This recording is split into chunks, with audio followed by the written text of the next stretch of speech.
right, so it's pretty much on. It's recording right now. All right, okay.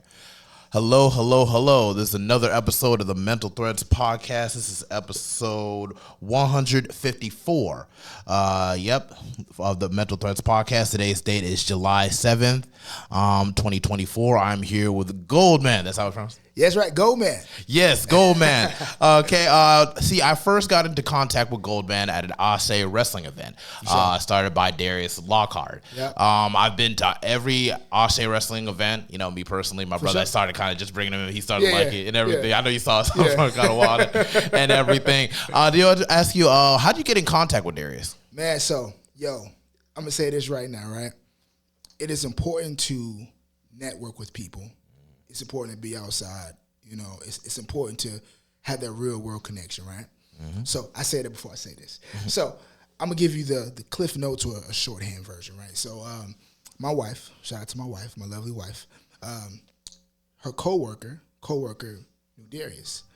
And I was like, this is before the first show, before I even seen the first show, before I knew anything about anything. Mm-hmm. Like, so we get to the first show, and I was like, yo, this is the promo for the first show. I was like, yo, this is dope. I want to be a part of this. Like, I really want to be a part of this.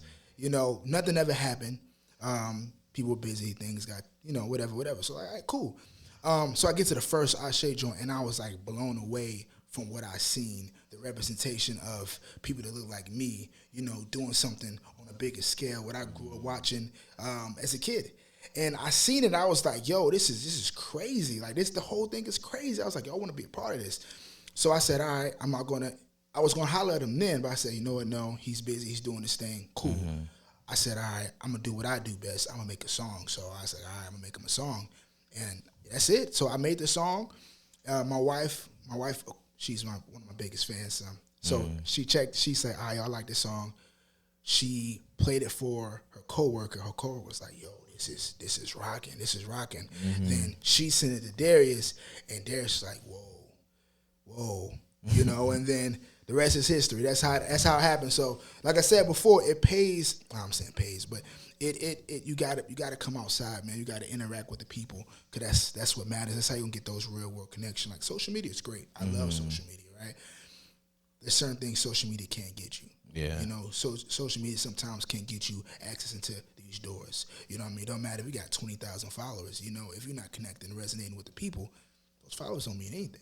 You know what I mean? So, come outside. Yeah, no, for real. So you were at, like, the very first Ase I was there front row. I was so close, I can feel the sweat coming off their back. Like, I was that close. And I was there. Yeah. Every time I pick a seat at Ase Wrestling, I always go, like, right behind the commentating table. Yeah. I don't know why. That's, like, the best view, because then you can actually see them walk to the ring and then actually see in front, like, actually, like, wrestling. I actually really like their setup at CPCC and everything. Because it's like, even if you're in the back, way up there, you can actually see it, like, from a good view and everything. Yeah. They need to consider going back to CPCC, That was a big spot. That was at the middle school joint they got going on. It's fired me. Like, I feel like it's not too big. Mm-hmm. It's not too small. Yeah. It's just perfect. You get the right amount of people in there. The sound is great. Everything is good. I mean, that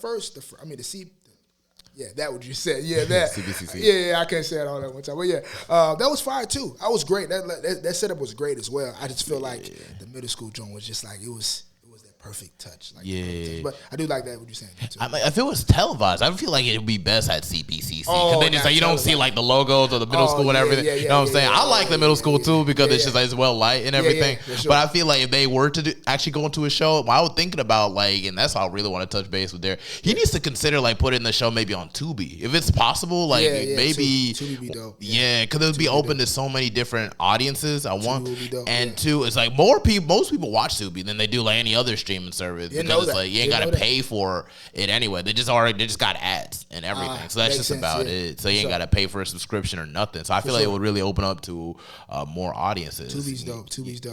It's crazy. Speaking about Tubi, like, people be always hating on Tubi for some reason. They be like, you got these, no disrespect to those people that do anything up there, but they're like, you got these. That's what they say, not me. This ain't coming from me. This is coming from what I seen. Mm-hmm. They be like, yo, these non-actors, these discount blank here, this this great value. I'm like, yo, they doing their thing just like the other people. Like, don't discredit them folks like that. They putting their work in, they put their time in. Let them eat, let them shine. But I like Tubi. I got no problem with Tubi. I don't watch a whole lot of Tubi movies, a whole lot like that, but I appreciate that it actually took the step to actually get something created, bro. Right. Like, look at my setup and everything. It all takes work to actually get the stuff, putting the fun into the stuff, actually finding a spot to, record. There's more than just like, oh, look at it and okay, let's get a movie going. There's budgeting, equipment, and everything. So it's like to even take that step to actually get something situated, I always respect it. And that's why I respect Darius for sure, because he kept going strong for like the fourth show. You actually performed at the fourth show. Yes. And everything. And it's just, and it's like you wanted to be a part of it. And you meant to be a part of it, That's how I go. And like, to what you said, I feel like the biggest haters are the people who don't know what it takes to get where you at. It makes sense, like, the people with Tubi or the people with this, whatever you're doing, oh, I can do it better, but you're not. But you're not putting no work in at all. Why you do it like that? Why you do it like that? But you didn't do it. You got a lot of what they said. You doing a lot of talking from the back seat. You're not driving. You're not driving. You're not navigating your destiny. You're talking about mine. Like, let me be great. Yeah, like it's so easy and everything. Talk is cheap and opinions. Everybody's got them. So don't even sweat it a whole lot. I mean, if it's not constructive, I don't really pay any much mind to it. But I still listen. Just make a note of it. Yeah, like, oh, okay, that's what you're saying. Okay. I'll keep it there for just that. keep it right there. I'll look back at that. You know what I mean? So yeah. But it's just like TK Kirtland said this on the Drink Champs podcast a while ago. He literally said like the future favors the savvy, the swift, and what was the third one? The courageous. So it's like really taking that time to actually having the courage to really try to seek out your dreams, being more self-aware as to what to do, how to do it, and actually going through that process, and actually, using your intelligence to actually make it all come together and everything. I feel like that's peak humanity. That's just that's true. Nothing gets done until you take that first step. Whether you believe evolution or whatever, it's just like that first fish that went on land and everything. I bet like all the other that dude was crazy. That boy crazy. He can't go out there. He can't breathe. He can't breathe out there. And then look where we're at now. So it's just like, think about it, So it's just like when you performed at the last Ase Wrestling event, could you describe what that experience was like for you in your own words? Oh man, somebody just asked me that question. I was with a DJ from that. I just met with a DJ earlier, like a few hours before I got here, and he asked the same thing. He was like, "What was your experience?" And I'm gonna say the same thing. It was out of this galaxy. Once again, just seeing the representation in the room, people looking like me. 1, 2, that full circle moment for me being there, which I don't think no one would understand. I guess because it's me, but like just going from like they said, like Gerard said, I was a fan. I was sitting in the chair, screaming on who have I seen, fighting, and then now I'm here, they scream my name or they chant my songs. It's like, dang, like for real. Like, so it was just a crazy time. I just couldn't believe it. I was talking with Kevin, and a few of the Jet. I was talking with Kevin and a couple other folks. I was like, when I did the Jet performance, I wanted to tear up there. Like, you was there. Yeah. Everyone was chanting. Everyone was chanting. Like, the whole room came alive. And that just maybe because it's the wrestling, that's the wrestling atmosphere. But, like, when everyone started coming alive, I'm like, Chet, and everybody was coming alive, I was like, yo, this really happened. Like, they chant this because I'm saying it. Like, this is crazy. So, like, man, just a moment that I'm probably going to remember for the rest of my life. Core memory, y'all. It's a core memory. Like for the rest of my life. Like for the rest of my life, I'll say to somebody, like, I don't do nothing else. If some tragedy happens to me after this, like, I remember, like, I'm cool. I'm cool. Like that's how pivotal that was for me. Like, just once again from being in the fan position, and now I'm entertaining the audience.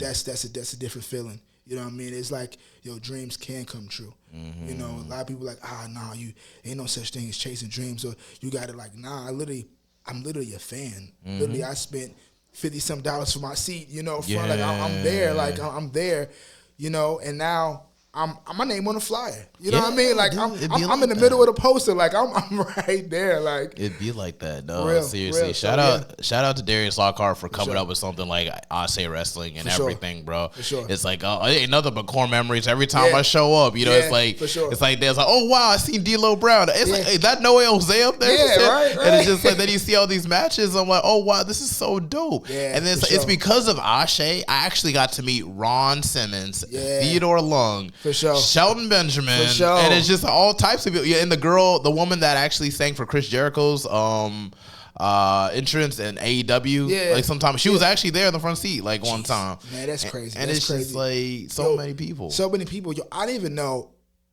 Jay Lethal was there. You know Jay Lethal? Yeah, no, me and my brother. No, funny thing, 'cause me and my brother was there, and he said like, "Bro, if Jay Lethal was here, it'd be so dope." Then we saw the picture. I was like, Jay Lethal was like right there. I was like, "Oh my!" I showed. I told her, "Hey, Jay Lethal was there." It's like, what? Dang.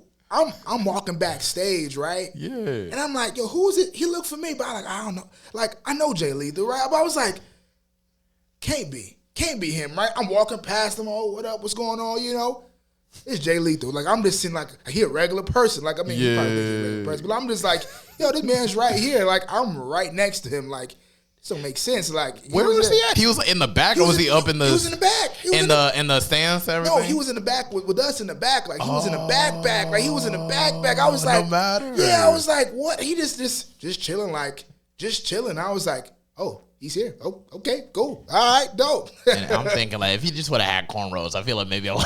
Yo, right. Oh, we kept the beard like it's something like he bald, just a clean shave. I was like, I feel that's why. So that's what it is. That's what it was. Hey, Jay Lethal, if you're listening to, please grow back the cornrows if you can. Sure, be more recognized. No, I'm just sure. playing. No, you ain't got to do all that. Nah, you good. Do that's a legend for real, though. I feel he may just show up to a wrestling event I can see him perform as an actual performer. I can see him. That'd be dope. We speak into existence. He gonna be there. He performing. He gonna be the main event. We got to speak it into existence and everything. I really love the Jonathan Gresham and Shelton Benjamin match. I couldn't believe I actually got to see it like in person. Yo, just seeing that, I was like, whoa, like just seeing the whole card was just crazy, like banger after banger after banger after banger, like it kept you on your seat. I mean, not on your seat. It kept you out your seat the whole time. Yes, man. Billy Dixon versus Darius Carter was really good. Yeah, me and my brother was just wigging out when he jumped off the ladder. I'm like, yo. Wow. Like, yo, that moment was crazy. Like, that moment was wild. That moment was wild. Yeah, for sure. They need to get a TV deal. For sure.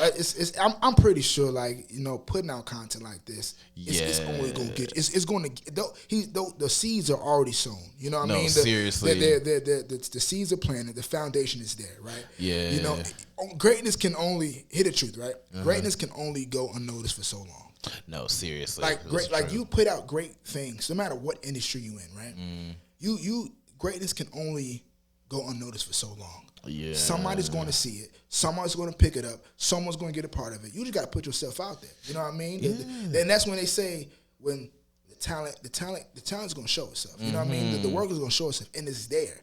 You know what I mean? It's there. I mean, 300 people. You know what I mean? 300 people came out, sold out show. The bleachers people sitting outside the bleachers. That's how many people was in the room. That's how many people were there. There was so many people were there. You know, so like, people, that's coming. You know what I mean? I feel that's coming. You know what I mean? That's just an outside looking in. So just put it in our prayers. You hear that, Darius? Like, we're praying. We're praying for your success, bro. That's how you know you're making something great, because people who actually really support it really actually like want you to really like succeed. Like it's in your prayers. Like, I want this stuff to really grow and everything. No, that was here from the beginning. For sure. And everything. So it's just like shout out to Darius Lockhart and everything. How would you describe actually your connection with Darius Lockhart? Man, he's a genuine guy. You know what I mean? Like, it's in a nutshell, he is a genuine guy. Like, he just knowing him, you know, on that one-on-one level, man. Like, I call, like, yo, you free? Oh, yeah, I'm good. Chop it up. You know what I mean? And we talk. He shares opinions. I share my opinions. And, like, he's a real stand-up gentleman. Like, there's not many people out there. And, of course, people say that all the time. But, like, there is a level. You know what I mean? What I realized, there's a level of genuineness when you meet people. Like, got the social media part, right? The social media part was like, okay, this is for the gram, right? I'm gonna put on this persona for the gram. He ain't like that. Oh yeah, like he is he is who he say he is. He's a genuine dude. So yeah, he's a good guy. I got nothing bad to say about the man. Like he's a good dude. He's a good dude. Man. Yeah, man, I could sense that for real because it's just like I think he had this event where it's like Ruben Vincent, who's like kind of my cousin because I'm Liberian, you know, and everything. Like, his stepmom and my mother are friends and everything. Okay, for sure. So it's just like he actually had him for the event uptown in Charlotte and everything, and that's why I first like met up with Darius Lockhart and everything, and I think Big Yaya was there too, right? And stuff. And I'm like, I really want to get Darius on the podcast because it's like he's full of these ideas and he actually is realizing them. Sure. He's in his 20s. I'm in my 20s still, and everything. It's just like it's just one of those things. It's just like you really want to like tap in with people who are like idealists and actually make the work to make their ideals like 100%. Reality. And it's just like and I'll support Ase whatever. I'll show up to every show if I can. You know what I'm saying? For sure. It's 100% right now. I'm gonna keep it going. Right. Everything. I think all it is he just up with anybody. He's just a busy dude. You know what I mean? Like I was chopping up with a DJ Knuckles to be exact. Who was chopping. He's like, yeah, I'm trying to, you know, he's a busy dude. You know what I mean? When you putting out the hottest content in Charlotte right now, you putting the hottest wrestling show in Charlotte. I mean, you know, you're a busy dude. But he'll connect. You know, if he is a stand-up guy, he will get at you. Yeah, for real. And it's just like getting like Mark Henry on the board too. That's you know that's a plus because like Mark Henry founded Bianca Belair. He found I think he seeked out to see a Daniel Bryan or whatever. Something like that. Jay Cargill. Yeah. Listen, Mark Henry. I'm gonna give you some insight about Mark Henry. Mark Henry is.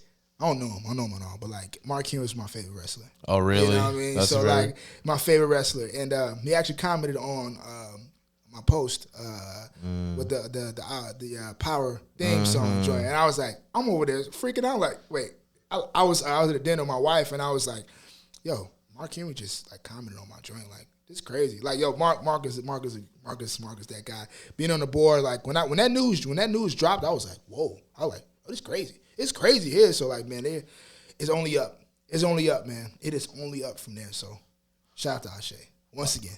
Yeah, no, seriously, man. Yeah. Like it's just like, cause like, you know, he just recognizes greatness. Yeah, so Ase could really be something in like 5 years from now and everything. For sure. 10 years. For sure. 15 years. I forgot the 5. 15, 20, 25, 30. Yeah, it could really, really grow. You know, I'm real like, you know, maybe we could, because I know you were there when they showed like the preview of the documentary by PBS. Yeah. I think, what's the guy named Cliff Baumgartner, I think? Something like my apologies, I got his name. I actually emailed him a while ago. I'm trying to see how to reach out to him and everything. But it's just like, I feel like we could actually sell out that stadium in Greensboro. Like, if you give it some time, bro, I think it could be possible. It's possible. Because it's just like, there's just a certain flavor that I feel like Ase has and everything 100%. And their identity that I feel like you can't get nowhere else. Yo, and it's actually very true. I'm also going to agree with you on that because I was talking with some of the wrestlers and a few of the refs. They was like, these other promotions ain't nothing like Ase. It's a distinct difference. Very distinct. It's a distinct difference from what they do and what the rest of the indie circuit does. You know, and you can tell. You can tell for sure. They get independent artists to perform and everything, for sure. And it's just like they leave you on a cliffhanger by the time of every show, so you want to come to the next one. They make you come back, you know. And it's just like, you know, it's just right now we're in the organic stage where it's just kind of growing little by little. But once it really starts going viral and everything, I feel like that's where things are gonna like really take off and everything. And I know it's just like with your connection with Kevin Knight and everything, you feel y'all just connect over the song and that's how you connected, or was you already connected beforehand? No, man. Through music, man. Music. Literally, I met him the first night too. I met him the first night. I actually met him first. I met him first. I talked to him first before I even knew Darius. I knew of him. I've heard of him, but I don't know him as I know him now. I met Kevin first, and I met him just as a fan. You know, like, oh, bro, I like what you got going on, man. I was like, yo, you need a theme song? He was like, yeah, sure. And I feel like it was a situation. It was like, yeah, I hear him. It sound good. Yeah. You know how it is. Like, it sound good. It all sound good. And then I made the song, and then I performed it at a little, keep saying little. I gotta get the word of saying little. I did it at a, but it was a little intimate show. This is true. It was an intimate show. I had no more than like 15 people in the room. I went live. So This was a little show, but I performed the live version, and he was like, "Yo, this is crazy." And then that's how that happened. So once again, man, I'll start telling somebody else the music. If you talented, man, you know the music will eventually transcend. You know what I mean? It will get to the people. It will get. You gotta just be good at what you do. Be great at what you do. Be great at what you do, and then things will transcend from there. So yeah. Yeah, you know, funny thing about Kevin Knight, because I was also the first person I spoke to as well, Yeah, bro. yeah. But it's like over our microphone, I thought it was Cameron Knight. So like when I first saw him, I was like, "Hey, yo, Cameron Knight is it?" He was like, I saw this film. Oh wait, no, that wasn't his name. It was Kevin. I felt so bad and everything, but really cool. He's a cool sport. Cause like the last time we won and everything, he actually acknowledged me and my brother for actually instigating a lot of this stuff going on. So it's just like, you know, shout out Kevin Knight, you know, Jet 2 Fly, and sure. everything. I heard more about him and got deeper into his stuff. Like I know he was like wrestling for TNA as well and New Japan, and he tags with Kushida and everything. And I saw Kushida in NXT and everything doing the whole Back to the Future thing. So I'm like, okay, so it's like this. So I kind of have a more futuristic type aesthetic and everything. Yeah, his match with Ian, the guy Ian. Ian Maxwell. Ian Maxwell. Yeah, that was real dope. There was a spot where I think he kicked him in the chest or something on the outside. Bro. Man, that match was cold. Yeah, bro. We could go on all day talking about Ashe, but it's about you and everything. But back to you and everything. I know you mentioned it's your wife, correct? My wife. Yeah, your wife has been very integral in your success going so far. Listen, man, my wife she has helped me on so many levels. You know, she helped me on the performance tip, right? Like she's probably one of the reasons why I perform the way I perform now. She's big on, my wife she put together her shows herself, not wrestling shows, but she put together shows herself. She's a dancer, and she has an eye for stage performance. So she was like, yo, you're not getting on the stage unless you write. You can't just be rapping a song, you know what I mean? Like you gotta give the people something, right? Like music is one thing. They know your music. Well, they don't know your music. They know music. You got to give them a show. And that's what she was so big on, giving me that. Like, my stage performance was good. She made it better. So that in one. Two, just being that ear, that listening ear. So when I have when I'm recording music, she's there. She's there all the time, just supporting. She's shooting videos. She shoots my videos. I mean, I can go on and on. My wife is amazing. So yeah. That's a beautiful thing, man. Just like in the Bible, a man who finds a good wife finds a wonderful thing. For sure. Bro, for real. You see that? Behind every great man is a great woman, man. Yeah. And it's just like, so it's like your wife basically kind of coaches you in regards to like stage presence. Yeah, she shows me like, you know, you should do this or you should do that. And then we definitely collaborate on those certain ideas, but she definitely gives me, like the biggest thing I had was eye contact, right? Like just being real, like my eye contact wasn't there. So I'll be like, close my eyes like this, you know what I mean? But never looking at the person, looking at the audience, and that matters, you know? Like when you're rapping or when you're singing or whenever you're doing, you want to look people in the eye because they don't have the connection with you. Like imagine this, right? Imagine I'm talking to you like this, right? Yeah, you know, my name is Goldman, and you know, versus, yo, my name is Goldman, how are you? Like it's a different vibe, right? So yeah, like the biggest thing she helped me with the eye connection situation. So yeah, for sure.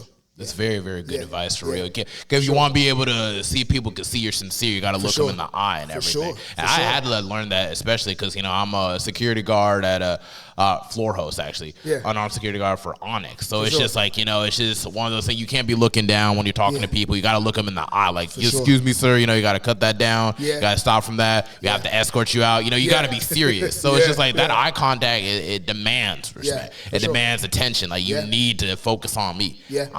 You came here for me. You got to see me and everything. So it's just like, I really understand. That's really good for your wife, and she's very wise and everything to really instruct you in this manner. So how long has she been dancing?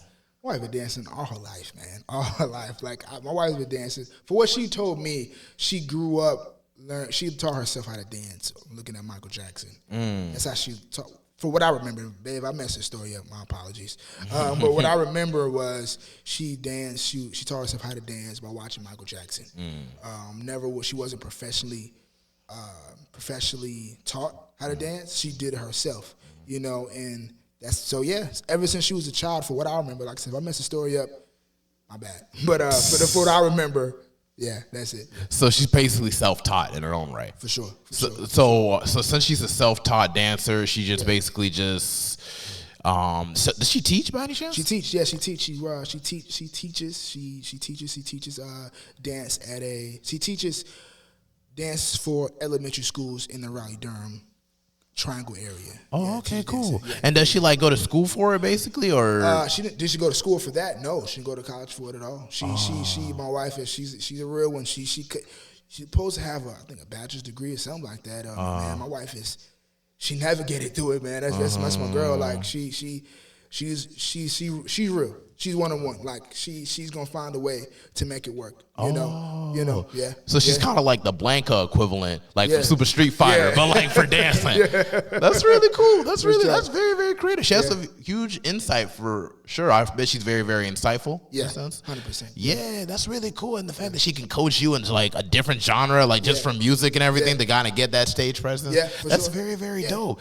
Where do you meet your wife at? What I meet my wife? Yeah, in another music setting. I met her at a music video shoot. It wasn't my music video.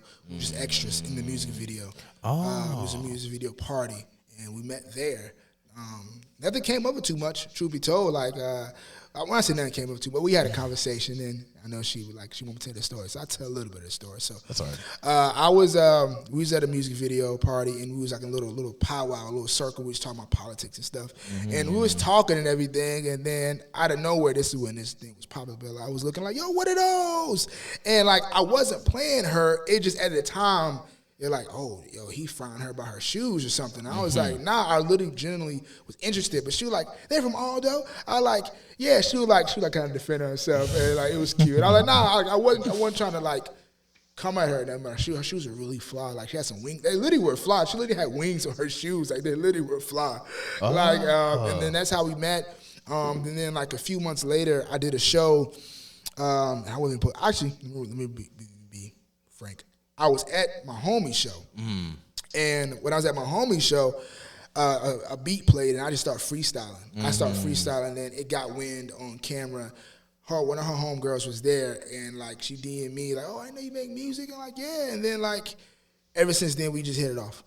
That is really dope. Ever since then we hit it off. So yeah. Ain't it just great when your passion just brings you to like very important people in your life and everything? Yeah, for sure. Yeah, I've met so many friends because I do music too. For sure. I got to check it out, man. Like I was like, I've been so busy like these last couple of weeks. I seen it. I said, I'm gonna check this out. So I haven't checked it out yet, but when I do, we'll have some words. Yeah, bro. Take your time. Take your time, bro, because we're all just focused on the podcast, just talking and everything. So it's like, we ain't even reached that spot yet. Yeah. Because I was just hearing you perform and everything, the freestyling and the saxophone and everything. Yeah. And just the fact that you were still willing to show up despite having not a whole lot of conversation and everying. It means a lot, bro. Yo, man, ain't nothing like, it's nothing like I told you I'm about coming outside these days. You know what I mean? Like I ain't in the house no more. Like I'm not in the house anymore. I'm out here like, I'm linking up with people. You know what I mean? I'm linking up with genuine people, and I haven't not saying anything, but I didn't even care how I looked.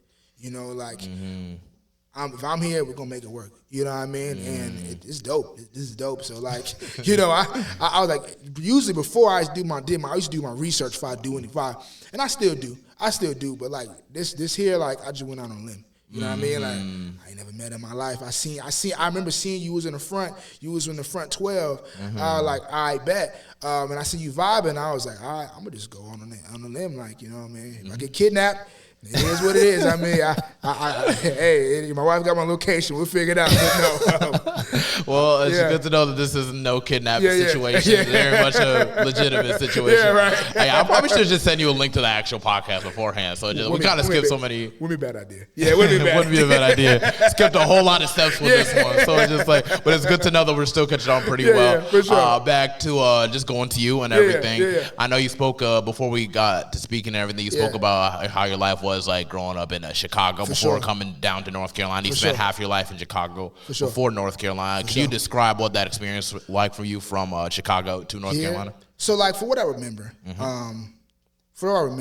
It was good. I had a good time, man. I was centered around a lot of my family. My family was really big in my life. On my mother's side, well, both sides, mother and father's side. Always around family. Always around family. Uncles, cousins. Always around family. I went to elementary school there. I went to elementary school in a different part of the city, but it was great, man. I loved it, and I was crushed when I left. But like you were saying before. I don't know if we're going to talk about that, but what we were saying before, I didn't go to school in actual Chicago. I went to school like 20, 30 minutes outside Chicago, as they say, the suburbs, as they say in Chicago. And I was so crushed, like, why I couldn't go to school with my neighbors? You know what I mean? Why I couldn't go to school with, the people I cut grass for? Why I couldn't go to school? And I always feel like an outsider. And then looking back at it now, like, my mom was keeping me safe. You know what I mean? My mom was keeping me safe from there, because if I went to that school there, I had to walk to school. I had to walk to school. It was like 6 or 7 blocks. It ain't that far, but I mean, as an elementary schooler, you know what I mean? Like, that's things can happen. You know what I mean? You can walk into the wrong things, be exposed to the wrong things. So my mom kept me safe, and I got a shout out for that. I used to give her flack all the time growing up. Like, man, you trying to hate on me? I didn't say hate on me, but you trying to stop my shine? I didn't say this either, but But the gist was you really didn't like the position you were put in because you didn't fully understand. Yeah, I didn't fully understand it. I wanted to be with my friends, and I realize now. So yeah. No, I understand completely, because my mother had in the beginning put me in like both my parents put me in like a private Catholic school, and always try to put me in schools that are like way away from like my people group then on. 'Cause I live on East Side Charlotte and everything, and then you got me like here in Ballantyne Plantations. Yeah, you told me like I told you earlier, and everything. Literally, going to school out here, and there were good times, there was bad times, and I feel like at the same time, one thing I really had to appreciate, my parents for is everything. It's just like I was able to have strength in going on my own. For sure. I'm a very extrovert type person. My brothers say I'm an extrovert or whatever.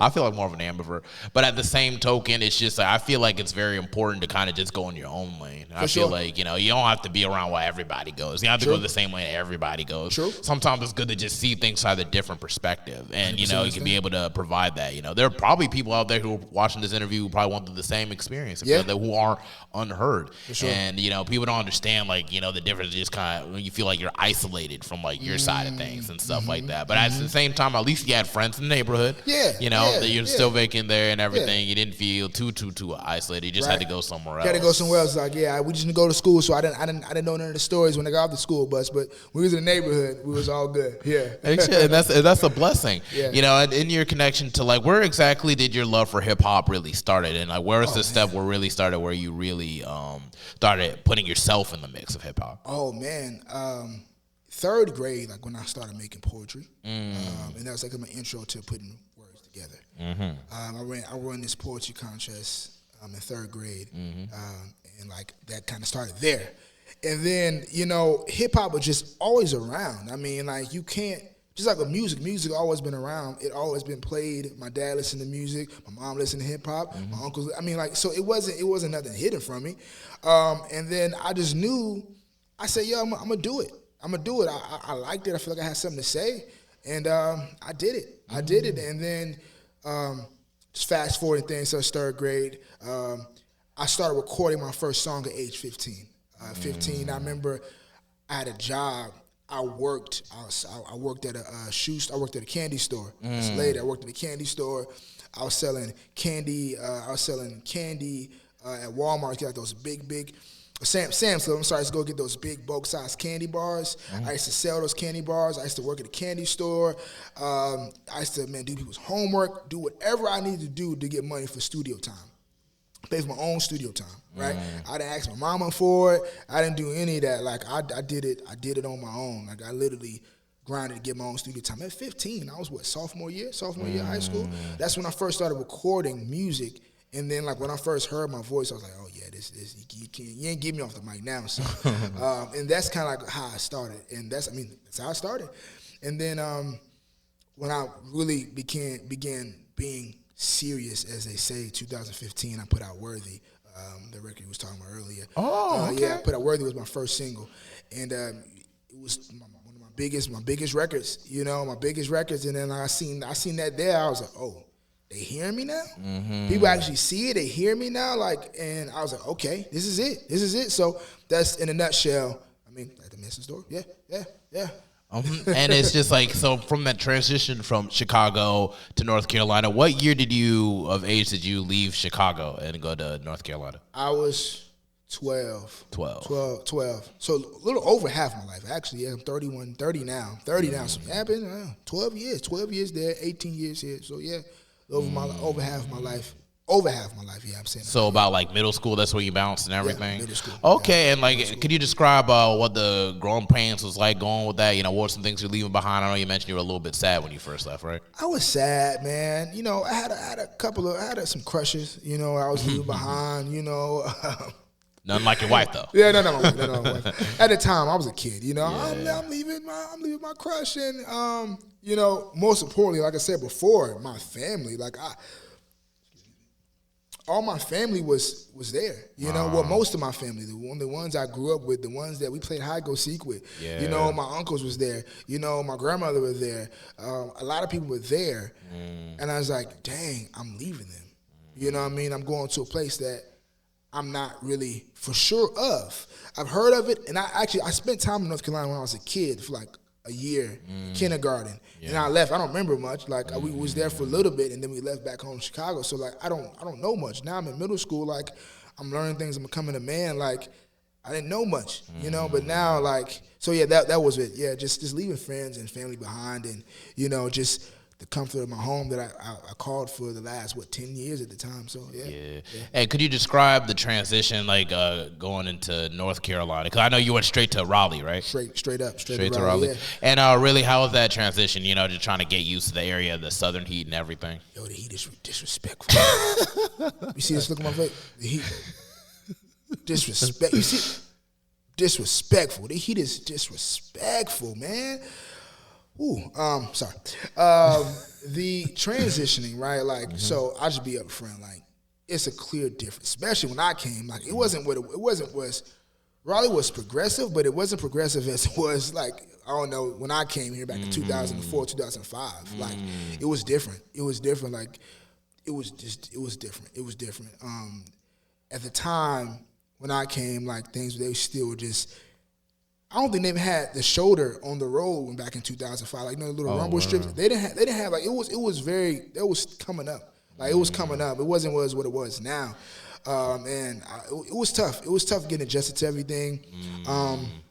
It was tough. But just in a long story short, like when I came down, I didn't have a hard time making friends. Actually, my best friend to this day, I met here. I met here. Like, it's my brother. I text him. I sent him out a message right before I got here. You know, okay. So, you know, he came from Connecticut, so we was already close. Like, we were not from here. You know what I mean? We didn't go to school here at the time. So I didn't have a hard time making friends. The transition was actually pretty easy. It was just getting used to things was hard. So. And what are some key differences from Chicago to Raleigh or just North Carolina in general? The sincerity of people. Oh, okay. It's actually easier to talk to people in North Carolina. Oh, okay. Chicago, I mean, it's cool. It's like they're quick to have an attitude. That's the biggest difference. They're more polite here. Oh, okay. More polite here. More manners here. You know, it's kind of hard living up there, man. Like, you got to make a certain amount of money to be there, or you in the hood. That's just what it is. Like, you outside in the suburbs where, like, it's no point even traveling to Chicago anymore. Like, so that's the difference. Like, North Carolina, I mean, now people are talking about, the price is crazy, but like, man, it's that's because the people are not making enough money to what the way the rate of things is now to what they make. It's hard to live, but man, like it's a lot cheaper. It's a lot cheaper here, man. It's a lot easier to get things going here versus Chicago. Yeah, I could understand that for real though. Sometimes I feel like I take it for granted because like, you know, I'd be wanting to go like to DC and kind of like trying to stay there, but that dang the freaking The rent over there up north, bro, it's like, how do you even manage and everything? Right. Like, people may be in New York in like a little box and everything for like $2,000, $3,000 a month. I'm like, nah, it can't be me, man. Yo, nah, man. My man's my producer, my best friend. We talked. He was like, yo, he was paying like $3,500. Wow. He was like, Walt. He was like, yo, Walt, bro. Yo, they just raised my rent. I'm thinking it's gonna be like $250. He's like, bro, they raised my rent to $4,500. Yeah, it's time to go for a two bedroom apartment. He was like, I can't live like this. Like, I see y'all don't want me here. I'll be on my way. Yo, and it's like, man, he lived in North Carolina most of his life. You know, he's moved to New York, and he's still there now. He found a cheaper place, but yeah. Every time I hear them prices, I understand why y'all come. I understand. I couldn't have been able to do it, bro. Yeah, for sure. Just be straight crazy. Hold on. Sure. All right, cool. Yeah, so I got to check in. Like every 20 minutes, and there's like a little cutoff and everything. Right. I got to check in with that. But it's like, okay, so it's like getting back into your music and everything. What inspires you as an artist? Oh man, great question. What inspired me as an artist? What inspired me to make music? Is what you're saying? Like, or just it could be who or whatever. Just influences, stuff like that. It's kind of general to that degree. Sounds crazy. I don't think I had an influence. I always went with my own. I always went the beat of my own drum. You know what I mean? Like, I listen to rap. I listen to Common. I listen to Lupe. I listen to J Electronica, 05, 08 Jeezy. Like, I listen to those people. I say 05, 08 Jeezy for a reason. Like, the music 05, 08 Jeezy, that music he was making around then was like clutch. But anyway, I didn't have an influence per se. I just always went with what I felt at the time. Every song I ever put out is from real world experiences. You know, it's for moments like this. You know, I probably put a song about it on this. I'll probably make a song about this here. Like, just, yo, I was doing the tag me in, bro. I'll put it on the intro, bro. Like, Mental Threads, come on, there's too much inspiration. Like, I'm gonna make a song about this. Yo, I was chopping up in Charlotte. Like, I'm gonna do it. Like, I'm gonna do it. That's just how I am. Like, I take those real world experiences. Every song you hear, every song that you will hear from me, it's all from real world experiences. It was from my story, or stories of my wife, or stories I hear from around the way, or just my perspective of life. So life has molded me to this artist I am now. You know what I mean? Okay. The struggles, the triumphs of other people have molded. So that is my inspiration. The triumphs and turmoil from other people and myself. Yeah. Okay. Yeah. And I know you mentioned something about like struggles and everything. It's just like, could you like describe or go into detail on what struggles you had to face? You ain't gotta go too deep, but just like kind of give a surface. It's all good. So struggle number one, I used to I mean, so coming up, man, we didn't have much money. You know what I mean? Coming up, I was a single parent. You know, we didn't have much coming up. So we didn't have access to everything, you know. I didn't have the newest shoes. When in elementary school, it was actually pretty well off. But when I got here, ironically, didn't have much money. But you know, lights get cut off. You know not say the standard, but like things. You know, that's it. You know, like just not having as much money. You know, to get things, not be able to afford things. Oh, we doing camp, and I want to be a part of it. Oh yeah, we don't have the money for that. Oh, I want a saxophone. I always wanted a saxophone all my life. never was able to get it. My mom couldn't afford it. That's true. You know what I mean? So like that's the biggest hardship I had. Was just not having much money to do things and getting things on my own. So yeah.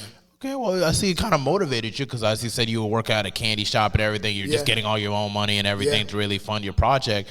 You know, like, a lot of our struggles, in a sense, kind of mold us to a certain degree. And I don't want to like, they dominate us and make us who we are or whatever. But it's just like there's certain things that we go through in our past that kind of just shapes our character in such a fashion that, you know, you can't just hand it just any average person. You know, would you say that, you know, in regards to like just not having enough, that kind of just like kind of motivated you to kind of get your own in a way? Yeah. I got tired of you don't have the money for it. I got tired of, maybe next time, or maybe on the next check, or maybe this, maybe that. Like, you get tired of that. You get tired of hearing that. You know, and no knock to my mom. That's the truth. You know what I mean? When you're a single parent raising 2 kids, you know, like, you got a mortgage. Like, real stuff happens. Sometimes you don't have time for the extracurricular activities. You got food on your plate. The lights are on. That's what you got. You know what I mean? And now it's like, all right, well, I want these shoes. You know, I want to go, like I said, I want to go to the studio. You know, I want this, I want that. Well, mama, she don't got it right now, so I got to get a job. I got to work. I got to get it. So, yeah, for sure.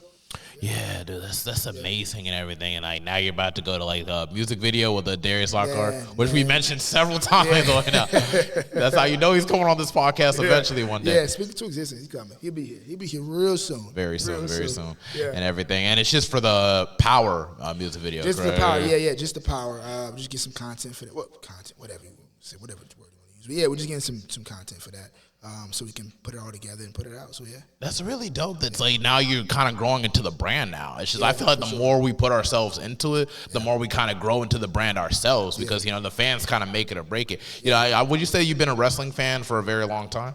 Oh yeah, from the very beginning. Man, listen. I remember watching wrestling all my life. I think my mom was watching wrestling. I think my mama had me in the womb next to the TV.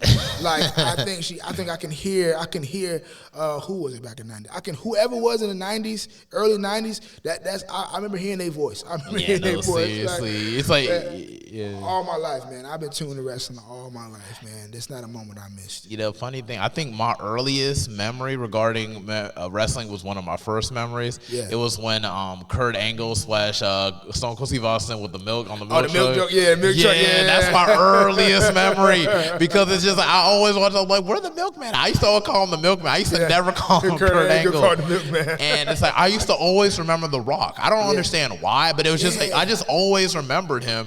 And it's just like even before I even started playing the video games, I got that on my own. It's like I ain't had no like distinctive memories of The Rock. I knew what he looked like. I knew he was like really funny, but it was just like I just always had a connection with The Rock, and I didn't understand why. And everything. So it's just like, you know, wrestling has always kind of like just been a part of my development. It's just there. Like, you know. It's just there. Like it's like I don't know where it came from. Yeah. So low key thinking about then, I know my mama, she wasn't watching it. You know what I mean? Like I think it just came on. Yeah. People watched it at the time. Yeah. Because you can't lie, back in the night, like Attitude Era, like and of course that's what everybody talks about, but that's literally was one of the hottest times in wrestling, you know what I mean? And look at where it's at now. Look at wrestling at now. It's like it's a whole culture. Like it's low key wrestling, not low key. Wrestling is bigger than ever, and it's coming back. Like crazy. Like if you've seen like especially WWE, shout out WWE for actually doing shows in France and everything. That was a dope show. The crowd was lit. They were singing the song and everything. And it's just like, you know, and it's just like, and now we got AEW, which is like the first major wrestling event I went to. And everything was like Revolution to see Stink's last match and everything. How was that? It was dope, bro. The fireworks were hot. Like really a lot hotter than I thought. I heard that pyro was stupid. Yo, yes. I know now. I never went, but my homies told me like never sit next to the pyro seats. Yeah, it was way hot. Yeah, never sit next to the like melted half my damn face. But it was a really dope experience. I got to see Samoa Joe, Daniel Bryan. Well, actually, he's Bryan Danielson now. Yeah. But it's just like, and then just things like that. And then most of all, you got to see Sting like for his last match. The first time I saw Sting was like, how are you feeling about John Cena's retirement announcement? I heard that like my man just texted me today, like yo, and then I seen it. I'm happy for him, man. I mean, he been in 2002. It's a bittersweet moment. I mean, he been there 20-something years. He carried the company on his back. Like, everybody knows John Cena. And we grew up with dude, bro, which is so scary, bro. Because, like, while we really getting old, I'm like, and it's just like, and it's just, like, now he has to put that down and everything. I'm like, bro, this better be the best run ever, bro. They need to bring back Edge, bro. I'm sorry. Whatever they just need to come up with something like, hey, bro, we'll give you this amount of money. Just let him come for, like, one more match. For sure. We got to run that Edge versus John Cena fade one more time, for sure. John Cena, man, is a lot of people hate on Cena, you know, but Cena's the man. He carried the company on his back when no one was watching. When they were going through their phase. Yeah, you know, he was the there. Trenches. He was the trench era. The trench era for real. Like he was there. Him, and Randy Orton, they was carrying it. They were doing their thing. And it pays off, man. I mean, he doesn't have to do anything else. He won all the titles he need to win. Did all the feuds he can do. He did everything he can do, and now he's bouncing. So he's an actor, a really good one, with the Peacemaker and everything. And it's just like, Peacemaker and He seen Ricky. Have you seen Ricky? I don't think I've seen that. Yo, Ricky was pretty good. I think Ricky was great. Ricky was great. Did you check the blockers one? Like the one where it's like they're trying to like stop their daughters from like going to prom or something like that? I didn't see that one. Ain't seen that one? I didn't see that one. I need to see. I feel like it's really like we really need to really give back to him, like and really like really make a step up to really for his like acting career. Although he probably might not need it, but we definitely need to like seriously show up because like dude really was showing. I feel like some of that never give up stuff really brushed off on you in some way or another. For sure. In some way or another. But we could go on about wrestling. Back to your music and everything. It's all good. Because like we're getting close to the whole hour mark and everything, but to close and everything. About certain songs like the song Power and everything, you know, I know you did that like for Ase and everything, and it's just like in regards to writing Power and everything, you know, what was your inspiration? What really like, you know, I know obviously Ase, but it's just like, but like during the writing process, what got you to develop Power? When I was writing, funny thing, I don't write music. I freestyle. It was a freestyle, but I don't write often. Like if I do write, like it means not saying this doesn't mean anything, but like I typically come with something in my head and I just go with how I feel. But what transpired in my head when I was making these songs? When I make that song, I was like, yo, I want to represent the community. I want to represent what I'm seeing. You know what I mean? I want to rap. Literally, this is what it's about. Like what I said, you don't got to win the match, but still for the victory. You know what I mean? That's big. Like, yo, you ain't got to. You like, this is so big. This is bigger than winning. This wrestling thing, this is bigger than winning your match. Yeah. This is something for the culture. This is something for history. You know what I mean? Like, and I want to give back. I want to give back, but I want to give two. Not give back. I want to give two. I want to give my 2 cents. The best way I know how, which is music. So that's what my process. Like when I was putting this stuff together, I was rapping. I said, yo, I want to do something that's going get you like, oh, I like this. Like, yeah, let's get it. So yeah, that's what it was. Just I want to highlight wrestling. I want to highlight black wrestling at that. So, Dude. And Darius is doing such a dope job with it. Sure. And on the song I really like was 79 and Counting. It felt like I was in a movie. Like your songs make me feel like this need to be put on some type of movie soundtrack or anything, or NBA 2K or something, bro. We got to hear it. Has to hit the masses, bro. Yo, man, I appreciate you, man. I'm actually working on some placements. I'm working on some placements. Like you hearing it now. Like you're hearing it like live. Like I'm working on some placements with some movies and video games and all that. Like we working. 79 and Counting. That's one of my favorite records. All my records are my favorite records. There's no song I don't like more. Like, you know, but fun fact, so it was a song that so me and the producer, we had the same beat. Me and this artist had the same beat. And both songs did extremely well. And people start getting wind of it. So they start putting the two songs together like, yo, this song? I forgot what homie name was. Ooh, J.R. Woods. His name was J.R. Woods. J.R. Woods, yep, they put us together, and it was like, yo, who killed the beat more? You know what I mean? Oh, Goldman killed it. No, J.R. killed it. Yo, they both did good. So, like, that's like my first moment. Funny you say that. It was like my first moment actually getting put up there with somebody. So, yeah, for sure. Okay, that's dope. That's dope. Just friendly competition, nothing crazy. Nothing crazy, no beef, no nothing. It was just like, yo, who killed it better? Who did it? Like, you know, and yeah.